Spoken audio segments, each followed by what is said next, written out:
Hello बच्चों, good morning. आप सभी बच्चों का मेरे YouTube channel Mukesh sir online classes में बहुत बहुत सुस्वागतम एंड वेलकम है। बच्चों, आज के इस वीडियो में हम लोग जानेंगे वर्ग 8वीं का हमारे संसाधन, जो कि अध्याय 6 मानव संसाधन भाग 1 है। जो मेरे यूट्यूब चैनल को सब्सक्राइब नहीं किए हैं, प्लीज़ सब्सक्राइब कर दें। साथ ही इस वीडियो को लाइक एवं शेयर जरूर करेंगे। तो चलिए स्टार्ट करते हैं वर्ग 8वीं का मानव संसाधन। गुड मॉर्निंग बच्चों, कैसे हैं आप लोग? सभी अच्छे हैं। चलिए, सभी बच्चों का मेरे YouTube channel Mukesh sir online classes में सभी बच्चों का बहुत बहुत स्वागत है। और बच्चों, आज हम लेकर आए हैं वर्ग 8वीं का विषय हमारे संसाधन, जो कि सामाजिक विज्ञान का भूगोल विषय है। और आज हम लोग अध्याय 6 मानव संसाधन भाग 1 यानी मानव संसाधन आज हम लोग प्रारंभ करेंगे। तो चलिए तैयार हो जाइए बच्चों। हम लोग इस विषय का ये जो किताब है उसका जो फर्स्ट चैप्टर में फर्स्ट अध्याय में हम लोग संसाधन के बारे में पढ़े थे और संसाधनों का प्रकार के बारे में पढ़े थे, जिसमें से एक प्रकार था क्या? मानव संसाधन। बच्चों, संसाधन तो हम लोग पढ़ चुके हैं कि जिस संसाधन यानी जिन वस्तुओं का प्रयोग मानव करता है, उसका उपयोग करता है, वह एक संसाधन कहलाता है। ठीक है। अब जैसे कि मान लीजिए कि अगर आपके पास पत्थर है और उस पत्थर का उपयोग आप कुछ नहीं करते हैं तो वो संसाधन नहीं है। लेकिन अगर आप उस पत्थर का उपयोग छत बनाने के लिए, गिट्टी बनाने के लिए, घर बनाने के लिए करते हैं तो वह हमारे लिए क्या हो गया? संसाधन हो गया। उसी तरह से मिट्टी है, यानी जब किसी भी वस्तु का प्रयोग हम लोग करते हैं, उपयोग करते हैं या दोहन करते हैं तो उसे हम लोग क्या कहेंगे? संसाधन कहेंगे। तो क्या मानव का भी उपयोग होता है? क्या मनुष्यों का भी उपयोग होता है? जी हाँ बच्चों, हम लोग भी एक बहुत बड़ा संसाधन है, क्योंकि मानव ही सभी संसाधनों का उपयोग करता है। इसीलिए मानव भी एक संसाधन है। हमारा भी मानव भी किसी उपयोग के लिए ही बना हुआ है, यानी मानव उपयोग करता है और एक मानव दूसरे मानव का भी उपयोग करता है। अब जैसे इसको इस तरह समझिए, शिक्षक एक मानव है और इस मानव का उपयोग पढ़ाने के लिए किया जा रहा है। उपयोग किया जा रहा है ना? शिक्षक का उपयोग किस लिए किया जा रहा है? पढ़ाई लिखाई के लिए, पढ़ाने के लिए, ज्ञान बांटने के लिए शिक्षक का यूज किया जाता है। उसी तरह से डॉक्टर का यूज क्यों किया जाता है? तो डॉक्टर जो है वो हमारे बीमारियों को ठीक करता है। तो एक डॉक्टर ही तो एक मानव है, मानव ही तो एक डॉक्टर है ना? तो मानव का उपयोग किस रूप में हो रहा है? डॉक्टर के रूप में। और डॉक्टर का उपयोग हम लोग अपने बीमारियों के लिए, ठीक करने के लिए कर रहे हैं। उसी तरह से इंजीनियर हो गया, साइंटिस्ट हो गए, बहुत सारे मिस्त्री हो गए, लेबर हो गए, किसान हो गए। तो किसान भी हमारे लिए एक महत्वपूर्ण संसाधन है। अगर किसान को हटा दिया जाए तो हम लोग भोजन प्राप्त नहीं कर पाएंगे। तो किसान हमारे लिए एक महत्वपूर्ण संसाधन हो गया। तो किसान क्या है? मानव है।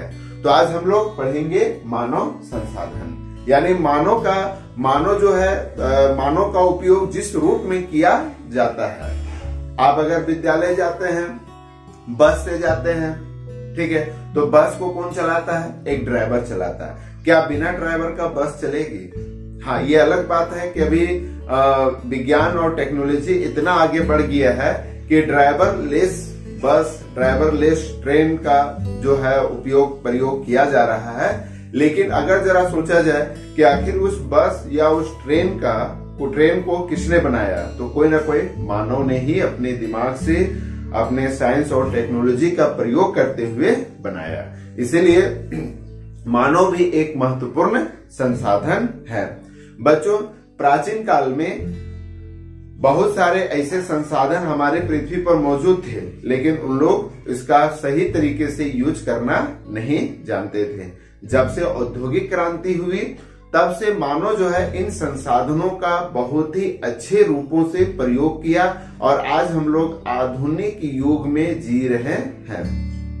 आज अगर हम लोग, पहले होता था कि अगर कहीं पर जाना है तो लोग पैदल जाते थे, आज हमारे पास है साइकिल है, बस है, कार है, मोटरसाइकिल है, ट्रेन है इत्यादि वगैरह के सहारा लेकर जो है हम लोग एक स्थान से दूसरे स्थान जाते हैं।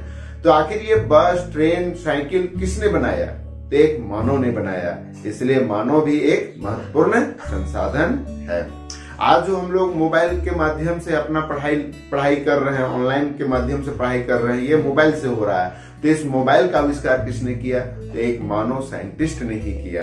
इसलिए मानव भी एक महत्वपूर्ण संसाधन है। तो चलिए सभी बच्चों का वेलकम है मानव संसाधन भाग 1।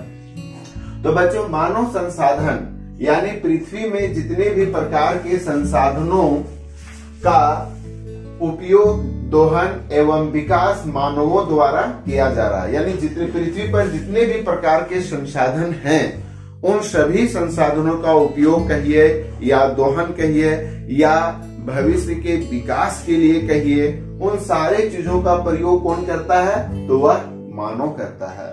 तो इसीलिए मनुष्य स्वयं ही इस पृथ्वी का सबसे मूल्यवान संसाधन है। प्राचीन काल में संसाधनों का उपयोग नहीं होता था, इसीलिए संसाधन नहीं थे। आज जो है बहुत ज्यादा संसाधनों का उपयोग किया जा रहा है। तो इसीलिए हम लोग एक मनुष्य ही के द्वारा संसाधन का उपयोग किया जा रहा है। इसलिए पृथ्वी पर सबसे मूल्यवान संसाधन है वह है मनुष्य, क्योंकि मनुष्य उस संसाधनों का अच्छे तरीके से उपयोग करना सिखाता है या उसको करने के लिए प्रेरित करता है। तो अब यहाँ पर देखेंगे, जैसे शिक्षा अभी हम लोग बोल ही रहे थे कि शिक्षा हो गया, प्रशिक्षण हो गया एवं चिकित्सा सेवाओं के परिणाम स्वरूप मानव संसाधन के रूप में बदल दिया जाता है।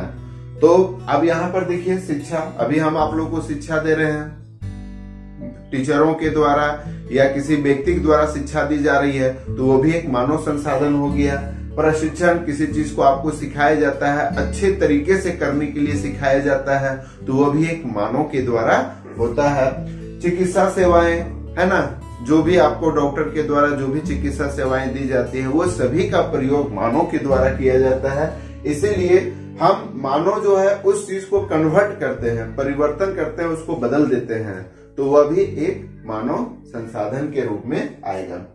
अब यहाँ पर देखेंगे, जिस देश का मानव संसाधन जितना विकसित होगा, यानी विकसित करने का मतलब है जिस देश के लोग जितने अच्छे तरीके से अपने आधुनिकता को अपनाएंगे, यानी जितना विकसित होगा, जितना पढ़े लिखे होंगे, वह देश भी उतना ही ज्यादा विकसित होगा।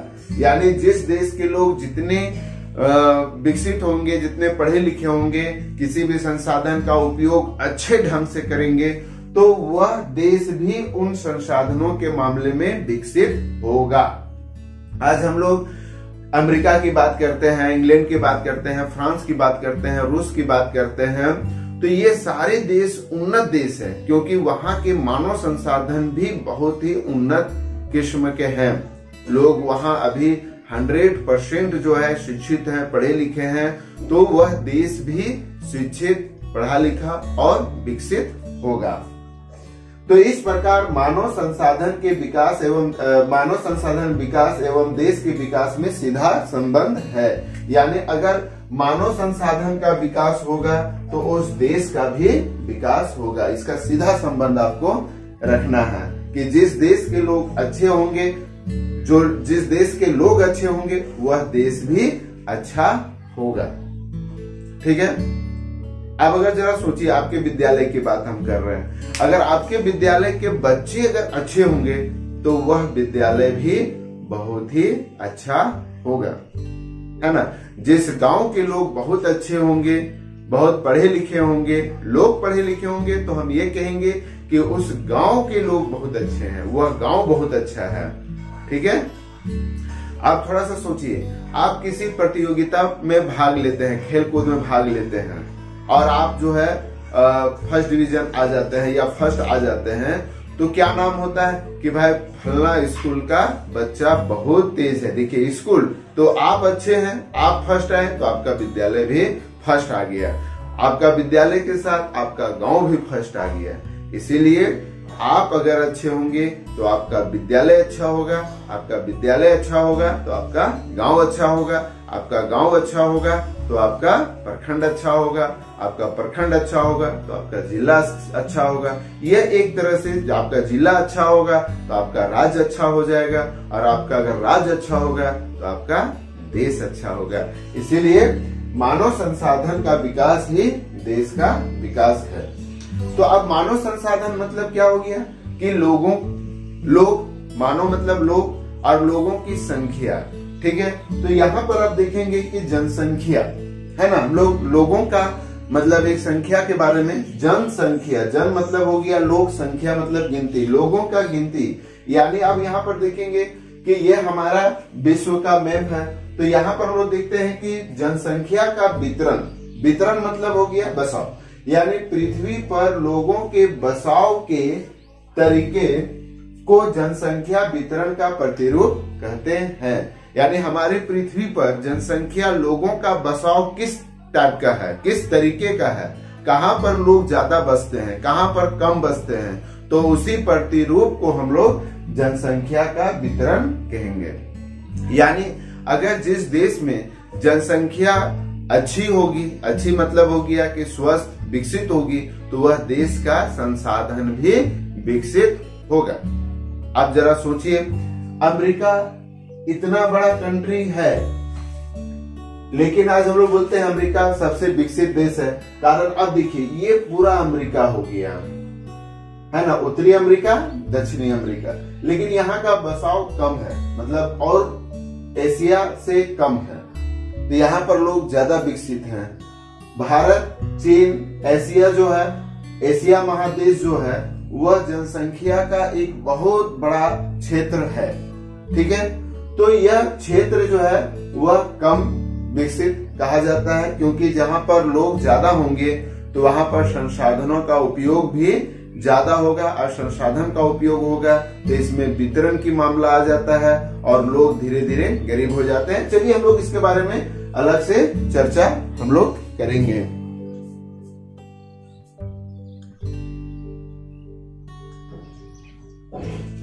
अब यहाँ पर हम लोग देखते हैं बच्चों जनसंख्या का वितरण।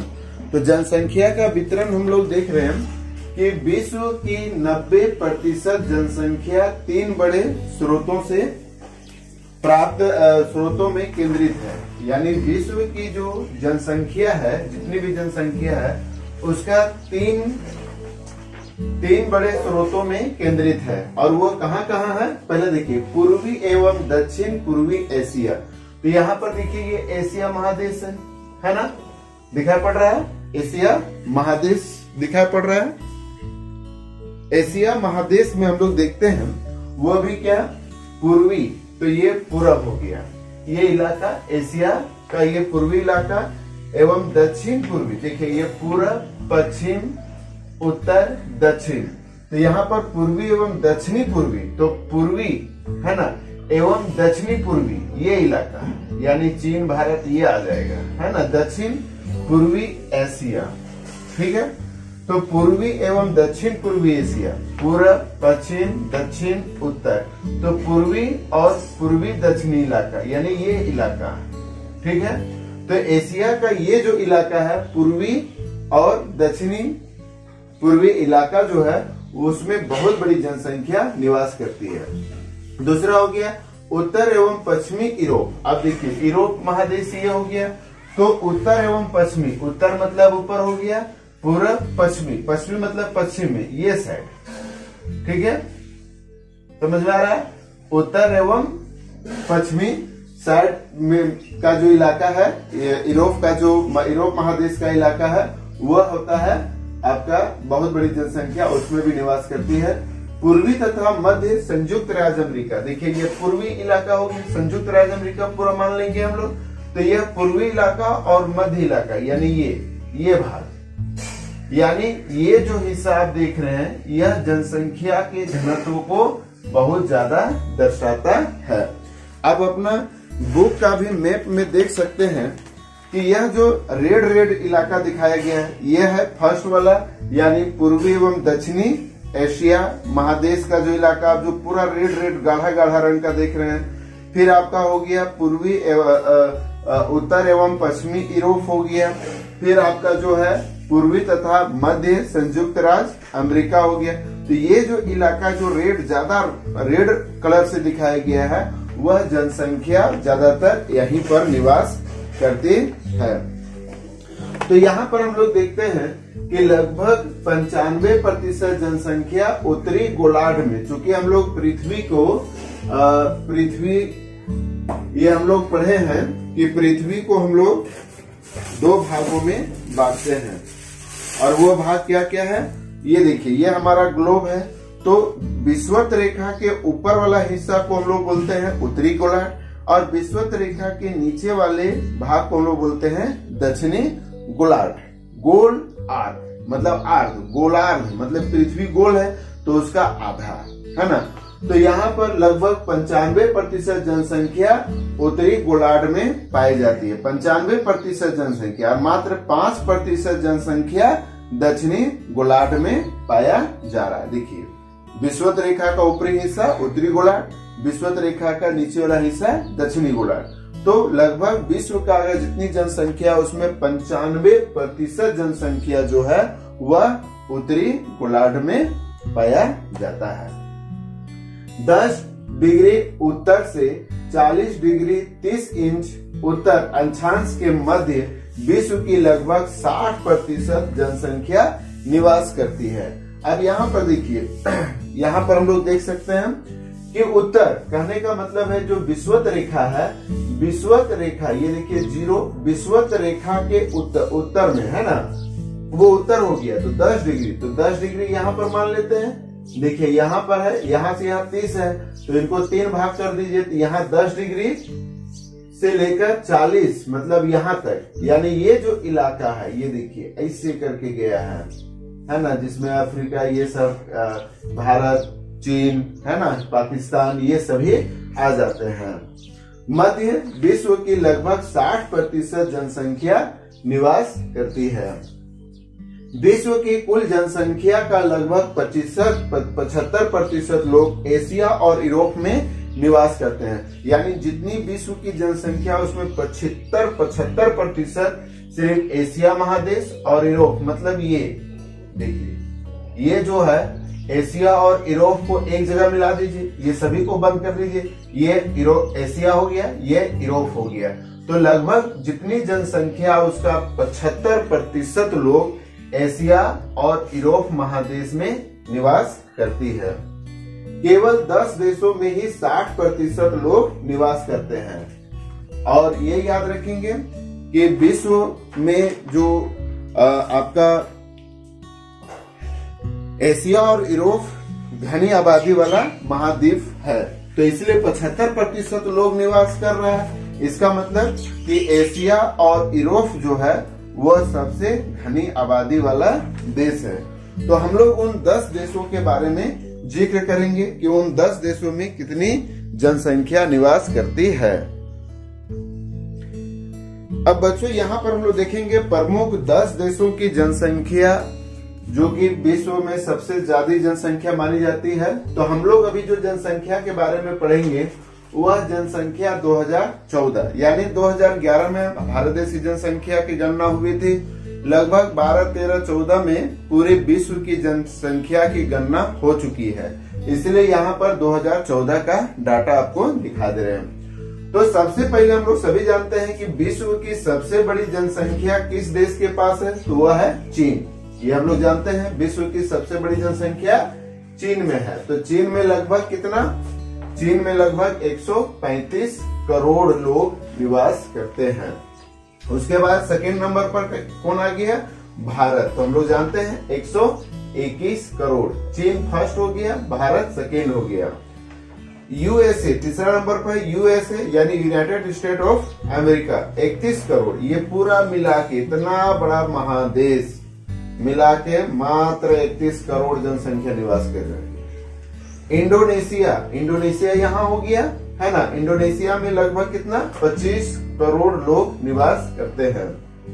ब्राजील, ब्राजील आपका ये हो गया, तो ब्राजील में लगभग कितना 20 करोड़। तो यूनाइटेड ऑफ स्टेट यानी यूनाइटेड स्टेट ऑफ अमेरिका, ये देखिए ये यूनाइटेड स्टेट ऑफ अमेरिका, ठीक है, USA, United state of America, यहाँ पर 31 करोड़ निवास कर रही है। इंडोनेशिया में 25 करोड़ और ब्राजील में लगभग 20 करोड़, ठीक है। हमारा जो पड़ोसी मुल्क पाकिस्तान है उसकी जनसंख्या 19 करोड़, ये पाकिस्तान हो गया। नाइजीरिया आपका जो है यहां पर हो गया नाइजीरिया लगभग 17 करोड़, देखिए यहाँ पर 17 करोड़ जो कि अफ्रीका महादेश में पाया जाता है। बांग्लादेश हमारा पड़ोसी मुल्क, अगर जरा सोचिए बच्चों कि 1947 से पहले पाकिस्तान और बांग्लादेश हम लोग के भारत देश में ही था, तो अब अगर इसको जोड़ दिया जाए 121 प्लस 19 प्लस 16 तो कितना हो गया 6 9 15, 15 और 1 16, 16 के 6 हाथ में 1 और 1 2 2 और 2 4 लगभग 146 करोड़। अगर पाकिस्तान और बांग्लादेश साथ मिला रहता तो अभी विश्व की सबसे बड़ी जनसंख्या भारत की होती। हम लोग सभी जानते हैं कि पाकिस्तान जो है वो भारत से 1947 में अलग हुआ और बांग्लादेश पाकिस्तान से 1972 में, ठीक है। तो इस तरह से हम लोग देखते हैं कि हमारा भारत के साथ दो पड़ोसी मुल्क भी टॉप 10 जनसंख्या के मामले में है। उसके बाद रूस हो गया 14 करोड़, ये रूस पूरा हो गया। और जापान यहाँ हो गया, जापान 12 करोड़ जनसंख्या निवास करती है। ये सारा लगभग में दिया गया है, तो इसको आप लोग अपने कॉपी में नोट्स कर सकते हैं। अब बच्चों यहाँ पर हम लोग चर्चा करेंगे जनसंख्या घनत्व। ये जनसंख्या घनत्व क्या है, तो हम लोग देखते हैं धरातल के प्रति वर्ग किलोमीटर में रहने वाले लोगों की संख्या को जनसंख्या घनत्व कहते हैं। अब यहाँ पर देखिए प्रति वर्ग किलोमीटर, यानी प्रति वर्ग किलोमीटर मतलब 1 किलोमीटर लंबा 1 किलोमीटर चौड़ा, इसको वर्ग बोलते हैं, है ना। तो अगर 1 किलोमीटर आप जो है 1 किलोमीटर लंबा 1 किलोमीटर चौड़ा, यानी वर्ग किसे कहते हैं, जिसकी लंबाई चौड़ाई और ऊंचाई घन हो गया है। वर्ग किसको, लंबाई और चौड़ाई जिसके बराबर हो, यानी 1 किलोमीटर लंबा 1 किलोमीटर चौड़ा, इसको मान लीजिए।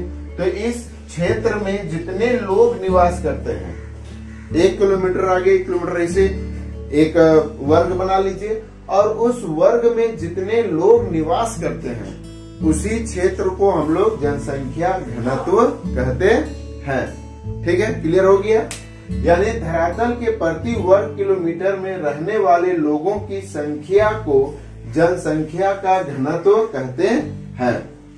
अब यहाँ पर देखिए सबसे अधिक जनसंख्या घनत्व जो है वह दक्षिण एवं मध्य एशिया में है। दक्षिण देखिए ये एशिया हो गया, तो कहां पर है, दक्षिण एवं मध्य एशिया, पूर्व पश्चिम दक्षिण। ठीक है, तो यहाँ पर देखिए दक्षिण और मध्य एशिया, ये दक्षिणी भाग हो गया, और मध्य मतलब ये पूरा इलाका रख लीजिए, है ना।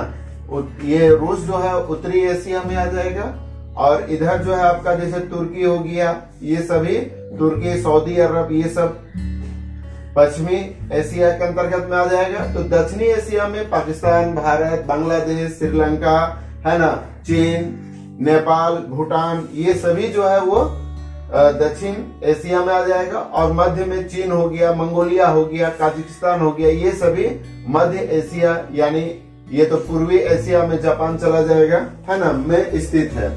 तो यहाँ पर दो शब्द हैं, विरल जनसंख्या, यानी जिस क्षेत्र की जनसंख्या घनत्व कम है। तो कहाँ पर कम है, जैसे कि आपका मरुस्थलीय इलाका हो गया, अमेजन का नदी, अमेजन का क्षेत्रीय भाग हो गया, उत्तरी अमेरिका का उत्तरी विशाल ये कनाडा हो गया, है ना।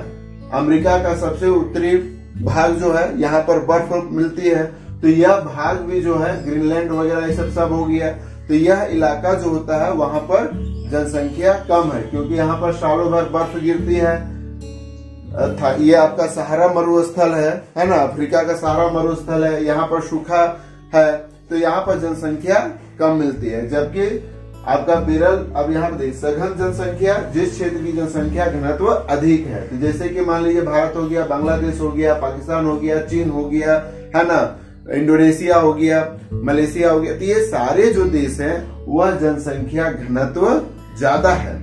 यहाँ पर प्रति वर्ग किलोमीटर में अधिक लोग निवास करते हैं, इसलिए ऐसे क्षेत्र को हम लोग सघन जनसंख्या वाला क्षेत्र कहते हैं। और जिस क्षेत्र में प्रति वर्ग किलोमीटर जनसंख्या कम निवास करती है उसे हम लोग विरल जनसंख्या कहते हैं। तो आज हम लोग यहीं पर समाप्त करते हैं। आशा करते हैं कि आपको यह विषय बहुत ही रोचक लगी होगी। फिर हम लोग मिलते हैं नए वीडियो के साथ, तब तक के लिए बहुत बहुत धन्यवाद।